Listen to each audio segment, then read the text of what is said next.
بسم اللہ الرحمن الرحیم نحمده ونصلي ونسلم على رسوله الکریم اما بعد۔ معزز طلبہ کرام، اللہ تعالیٰ سے امید ہے کہ آپ سب خیر و عافیت سے ہوں گے۔ سبق نمبر 130 اور اس سبق میں ہم باب حضانۃ الولد ومن احق به کو مکمل کریں گے، اور ایک فصل ہے مختصر سی بالکل آخر میں، اور وہ یہ ہے کہ پرورش کے دوران بچے کو لے کر ایک جگہ سے دوسری جگہ منتقل ہونا عورت کا درست ہے یا نہیں ہے۔ تو یہ ایک فصل ہے، انشاءاللہ اس کو ہم یہاں پڑھتے ہیں۔ تو اس میں یہ بات یاد رکھیں کہ ایک اصول ہے کہ عورت اگر بچے کو لے کر ایک جگہ سے دوسری جگہ منتقل ہو رہی ہے تو اس کے لیے ضابطہ یہ ہے کہ وہ اگر اپنے ہی وطن کی طرف جہاں پر اس کے ساتھ شوہر نے نکاح کیا ہے یا جہاں پہ اس کی کوئی مانوسیت ہے اور وہ وہاں پہ پہلے رہائش انہوں نے رکھی ہے، تو اس جگہ پہ لے کر جانے میں کوئی حرج نہیں ہے، چاہے وہ دیہات ہو یا کوئی بھی ہو۔ ہاں البتہ اگر کوئی ایسی جگہ ہے کہ جو دیہات ہے اور پہلے وہاں پہ رہائش نہیں رکھی، وہاں لے کر جانا چاہتی ہے، تو یہ کوئی کہ اگر شوہر جو ہے وہ شہر میں ہے اور عورت اس کو دیہات میں لے کر جانا چاہتی ہے اور دیہات کی وجہ سے بچے کے اخلاق بھی خراب ہونے کا خطرہ ہے، تو پھر اس چیز کی اس کو اجازت نہیں دی جا سکتی۔ تو فرماتے ہیں کہ وَإِذَا أَرَادَتِ الْمُطَلَّقَةُ أَن تَخْرُجَ بِوَلَدِهَا مِنَ الْمِصْرِ فَلَيْسَ لَهَا ذَلِكَ، کہ اگر متعلقہ عورت بچے کو لے کر شہر سے نکلنے کا ارادہ رکھتی ہے تو اس کے لیے ایسا کرنے کی اجازت نہیں ہے، کیونکہ لما فیہ من الاضرار بالاب، کیونکہ اس میں باپ کو نقصان پہنچانے کے باب سے بچہ دور ہو جائے گا۔ الا ان تخرج به الى وطنها، الا یہ کہ وہ اپنے وطن ہی کی طرف جہاں پہ قد کان الزوج تزوجها فیہ، کہ اس کے ساتھ نکاح کیا تھا، تو وہاں پہ وہ چونکہ مانوس ہے تو وہاں پہ وہ اگر جائے تو وہ اپنے ہی وطن کی طرف جا رہی ہے، تو یہ درست ہے۔ لأنه التزم المقام فیہ عرفا وشرعا، کیونکہ شوہر نے بھی اس جگہ کے اندر اقامت کو لازم پکڑا ہے، عرفاً بھی پکڑا ہے، کیونکہ عام طور پر تو شخص جس جگہ پہ یا جس علاقے میں شادی کرتا ہے تو اسی جگہ پر ہی وہ یعنی وہ رہ رہا ہوتا ہے، عرف میں بھی ایسا ہوتا ہے اور شرعاً بھی ایسا ہی ہے کہ وہیں پہ رہے۔ تو فرماتے ہیں کہ عورت اگر وہاں لے کر جا رہی ہے تو یہ درست ہے۔ قال علیہ السلام من تأہل ببلدۃ فہو منہم، کہ کسی شخص نے اگر کسی شہر کے اندر اگر اپنی رہائش رکھی اور اہل و عیال کے ساتھ وہاں رہنے لگ گیا تو وہ انہی میں سے شمار ہوتا ہے۔ اور ولہذا یصیر الحربی بہ ذمیا، اسی وجہ سے جو حربی شخص ہے اگر وہ آ کر ذمی یعنی وہ ذمی بن جاتا ہے اگر وہ آ کر دارالاسلام میں کسی عورت کے ساتھ نکاح کر لیتے۔ لیکن یہ بات یاد رکھیں کہ یہ حربی مذکر اگر آ کر بغیر یہاں معاہدہ کے وہ اگر کسی ذمی عورت سے نکاح کرتے تو اس سے وہ ذمی نہیں بنے گا، یہ کاتب کی غلطی ہے۔ ہاں حربیہ عورت اگر آتی ہے اور وہ آ کر یہاں کسی سے نکاح کر لیتی تو وہ ذمیہ بن جائے گی، کیونکہ اس کے اختیار میں نہیں ہوتا پھر واپس جانا، جبکہ شوہر کے تو واپس اختیار میں ہے جانے کا، تو لہٰذا وہ ہو سکتا ہے کہ وہ واپس بھی جائے گا کیونکہ اس کا معاہدہ نہیں ہے، تو لہٰذا اس سے وہ ذمی نہیں بنے گا۔ وَإِنْ أَرَادَتِ الْخُرُوجَ إِلَى مِصْرٍ غَيْرِ وَطَنِهَا،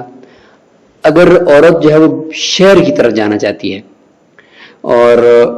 اپنے وطن کے اندر نہیں ہے بلکہ یعنی جہاں پہ اس نے رہائش رکھی وہاں نہیں ہے بلکہ اس کے علاوہ شہر میں جانا چاہتی ہے اور شہر کے اندر اسی جگہ پر ہی شوہر نے اس کے ساتھ نکاح بھی کیا تھا، تو فرماتے ہیں کہ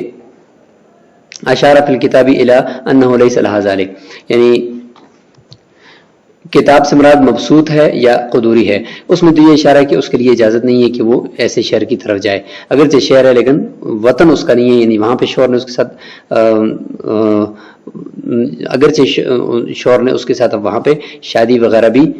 کی ہے لیکن یہ کہ وہ اس کا وطن نہیں ہے،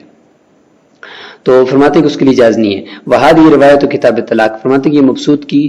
جو کتاب طلاق ہے اسی کی روایت ہے۔ اور وذکر فی الجامع الصغیر ان لہا ذلک، جامع صغیر میں یہ فرمایا کہ اس کے لیے اس چیز کی گنجائش ہے کہ وہ ایسے شہر کی طرف اس کو لے کر جائے کہ جو اس کا وطن تو نہیں ہے لیکن شوہر نے اس کے ساتھ وہاں پہ نکاح کیا ہے۔ لأن العقد متى وجد في مكان يوجب احکامه فيه، عقد جب کسی جگہ میں پایا جائے تو وہ اس جگہ کے اندر احکام کو ثابت کرتا ہے، جیسے کہ بے ثابت کرتی ہے مبیع کے حوالے کرنے کو اسی مکان میں جہاں پر بے ہوئی ہے، تو لہٰذا جہاں پر نکاح ہوا ہے تو اس جگہ کے اندر بھی وہاں پہ رہائش رکھنے کا گویا کہ یہ خود عقد تقاضا کرتا ہے کہ وہاں پہ اگر رہائش رکھی جاتی ہے تو ٹھیک ہے، تو عورت تو اگر ایسے شہر کی طرف جا رہی ہے جس میں وہ پہلے رہائش تو نہیں رکھی لیکن شوہر نے وہاں پہ اسی کے ساتھ نکاح کیا ہے، تو وہاں اگر عورت جاتی ہے تو اس میں اس کو اجازت ہونی چاہیے۔ ومن جملۃ ذالک، یعنی یہ جو حکم ہے کہ جہاں پر عقد ہوا ہے اس کے احکام بھی اس عقد کے وہیں پہ ثابت ہو جاتے ہیں، تو ان احکام میں سے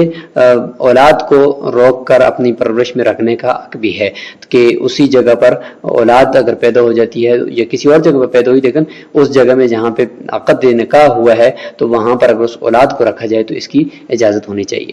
وجہ الاول، پہلے یعنی کتاب مبسوط کی کتاب الطلاق کے اندر کہ اس کے لیے اجازت نہیں ہے، اس کی وجہ کیا ہے کہ ان التزوج فی دار الغربۃ لیس التزاما للمکث فیہ عرفا وہذا اصح، کہ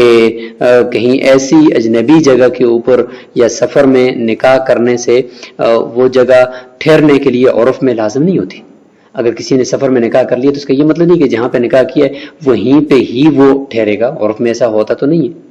فرماتے ہیں یہ والا قول زیادہ راجح ہے کہ وہاں پر ٹھہرنا مقصود نہیں ہوتا، کبھی کبھار سفر میں نکاح کرنے کے بعد بندہ اپنے گاؤں کی طرف لوٹتا ہے، اپنے علاقے کی طرف لوٹتا ہے۔ والحاصل یہ ہوا کہ انه لابد من الامرین جميعا، دو شرطوں کا ایک ساتھ پایا جانا ضروری ہے، تب عورت ایک جگہ سے دوسری جگہ کی طرف منتقل کر سکتی ہے۔ خلاصہ بتا رہے ہیں، نمبر 1 الوطن، کہ وہ جگہ جہاں پہ پہلے عورت نے اور مرد نے رہائش وہاں پہ رکھی ہو، ایک تو یہ وہ وجود النکاح، اور دوسرا یہ کہ نکاح اس جگہ میں اگر ہوا ہے تو یہ دونوں اگر شرطیں پائی جاتی ہیں ایک ساتھ تو پھر وہاں پہ اگر عورت منتقل کر کے بچے کو لے جاتی ہے، پرورش کرتی ہے وہاں پہ، تو درست ہے۔ اگر ان میں سے کوئی ایک نہیں ہے، وطن تو ہے لیکن نکاح وہاں پہ نہیں ہوا، یا نکاح تو وہاں پہ ہوا لیکن وہ اس کا وطن نہیں ہے، تو نہیں لے جا سکتی۔